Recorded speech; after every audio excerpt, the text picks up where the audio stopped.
আসসালামু আলাইকুম guys and welcome back to my another mini blog. So অনেকদিন পর একটা মিনি ব্লগ নিয়ে আসলাম, এতদিন আসছিল না বিকজ আমার পরীক্ষা চলতেছে। সো আমরা লাস্ট ফ্রাইডেতে গিয়েছিলাম পিৎজা হাটে, যেহেতু এখন ফ্রাইডেতে পিৎজা হাটে চলছে buy one get one free. তো যেখানে অফার চলছে সেখানে আমরা থাকবো না, এটা কি হয়? তো সেটার জন্য আমরা তাড়াতাড়ি করে পিৎজা হাটে চলে গিয়েছি। এখানে ছিল আমার বড় মামা এবং বড় মামি অনেকেই।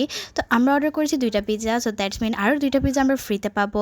Barbecue pizza, cheesy pizza and আরেকটা মোমো পিৎজা ছিল। I don't know what this called, but আমি এটা ট্রাই করি না because I am not that much a momo lover. But আমি যতগুলো পিৎজা আর এগুলো বাকিগুলো ট্রাই করেছি, that was so delicious, so amazing, like my mouth is watering right now. So সেদিন এতগুলো পিৎজা খেয়েছিলাম যে আর তো ইচ্ছাই করতেছিল না পিৎজা খাওয়ার, লাইক ডিনার তো রাত্রে করতেই পারি নাই। সো আজকের জন্য এই মিনি ব্লগটা একটু কি রইলো, আরও অনেক মিনি ব্লগ আসবে, বাট আমার এখন পরীক্ষা চলছে, তাই আমি এতগুলো মিনি ব্লগ ছাড়তে পারছি না, এডিট করার সময়ও পাচ্ছি না, যেহেতু পরীক্ষা চলছে। এক্সাম চলাকালীন তো আর করা যাবে না এগুলা। তো প্লিজ অলওয়েজ আমার সাবস্ক্রাইব করে দেবেন আমার চ্যানেলটাকে, বিকজ সাবস্ক্রাইব করলে সবার আগে নোটিফিকেশন তো আপনার কাছেই যাবে না। So always be with me. By.